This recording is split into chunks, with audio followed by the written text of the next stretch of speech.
Bonjour à vous. Harmoniser nos émotions.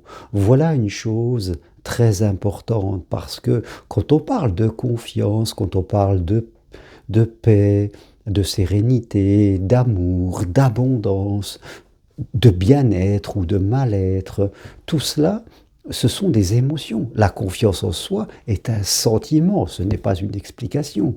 La sérénité, l'amour, l'abondance, ce sont des sentiments que nous avons à l'intérieur de nous et que nous désirons ressentir. Dans le fond, le mal-être et le bien-être sont aussi des sentiments. Si je ne suis pas bien à l'intérieur de moi, j'ai le sentiment de mal-être.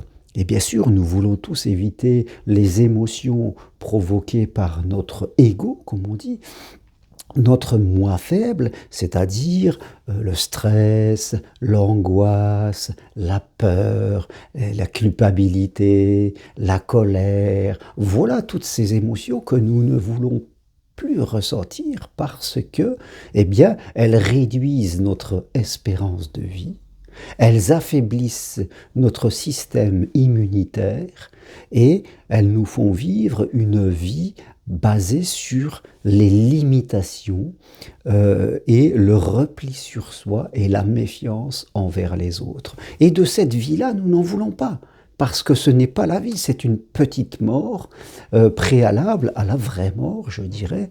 Et nous n'avons pas envie de laisser passer tous ces jours, toutes ces semaines, tous ces mois, toutes ces années, vivre dans ces émotions de l'ego, du moi faible, c'est comme prendre ces jours de vie et puis les jeter à la poubelle tous les jours.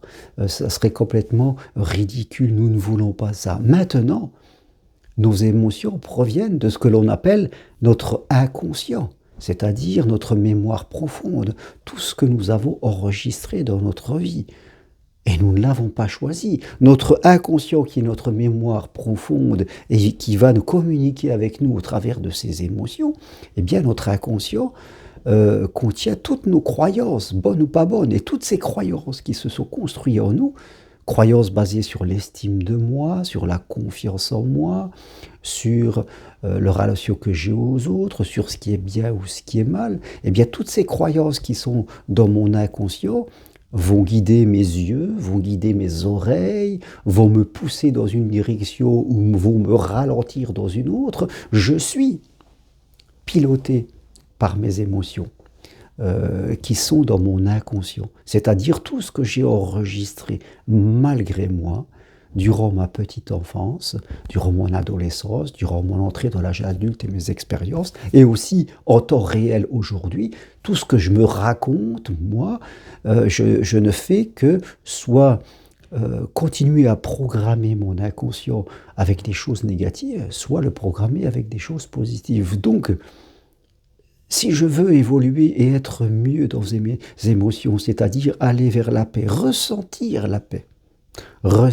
la sérénité, ressentir la confiance, ressentir l'amour et l'abondance, il va falloir que moi-même, je progresse sur moi au travers, je dirais, de séances, comme vous le savez, d'auto-hypnose, de méditation guidée, mais aussi au travers d'échanges avec certaines personnes, au travers de déterminer ce que je veux être, ce que je veux vivre, ce que je veux ressentir, quelles sont les bonnes croyances que je dois avoir envers ce que je veux être dans ma vie, vivre une vie sentimentale amoureuse, avoir peut-être plus d'argent et être dans l'abondance, me sentir bien dans ma peau. Tout ça, ce sont des choses que nous devons travailler aujourd'hui pour reprogrammer notre inconscient.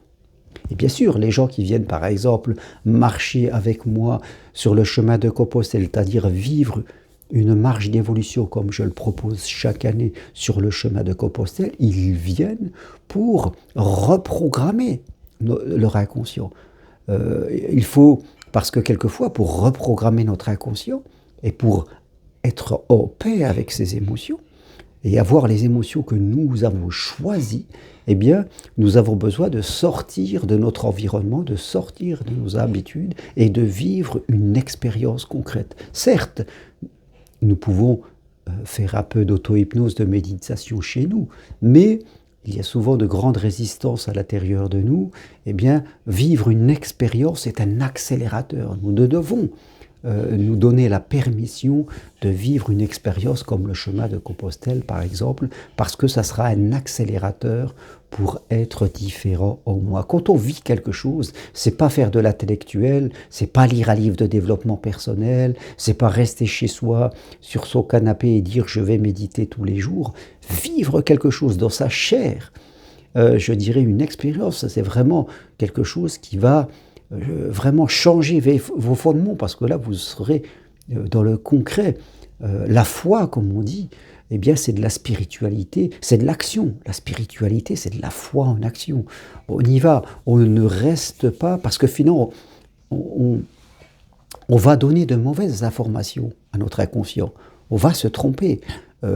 C'est-à-dire qu'on va se dire « Ah ben je lis des livres de développement personnel, je fais des choses toute seule dans mon coin parce que je suis timide, parce que j'ai peur d'aller vers les autres, parce que je ne veux pas dépenser d'argent, parce que j'ai peur de manquer. » Et fin de compte, c'est cette peur-là que notre inconscient, lui, va nous communiquer. On pourra lire des livres, on pourra méditer, mais on va peu ou pas du tout ressentir l'émotion que l'on cherche à ressentir, c'est-à-dire l'amour, l'abondance, la paix, comme je le disais. On ne ressentira pas cette émotion parce que ce que l'on fait est basé sur la peur.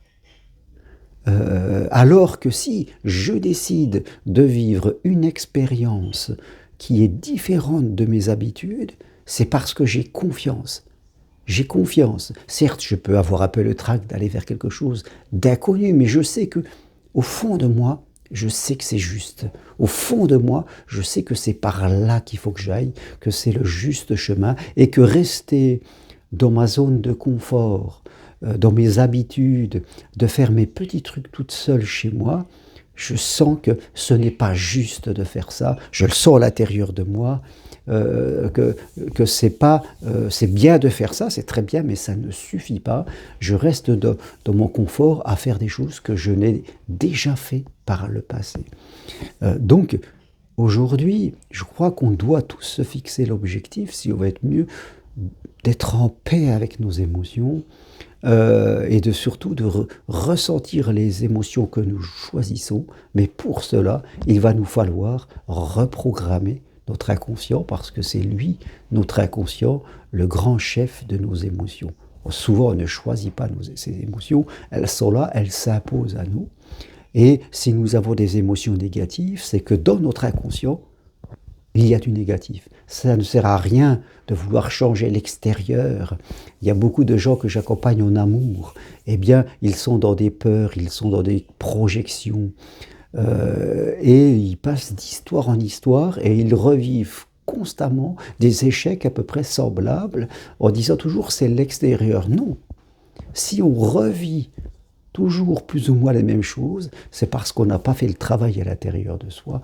Tout part de nous, tout part de ce que je ressens dans mon inconscient. Donc, mon inconscient, crée mes émotions, crée mes pensées, crée ce que je vois, ce que j'entends. Il va me pousser, comme j'ai dit, dans un sens, il va me pousser dans l'évitement. Tout ça part du centre de moi, des moteurs que j'ai à l'intérieur de moi.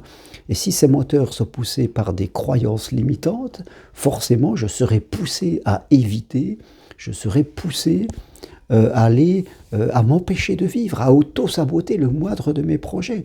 Donc c'est ça, être conscient, c'est observer ça, et c'est décider à un moment de travailler pour reprogrammer mon inconscient. Nous pouvons le faire, c'est un travail simple et répétitif, et j'en donne les clés lors de ma formation de psychopraticien, mais aussi sur le chemin de Compostelle.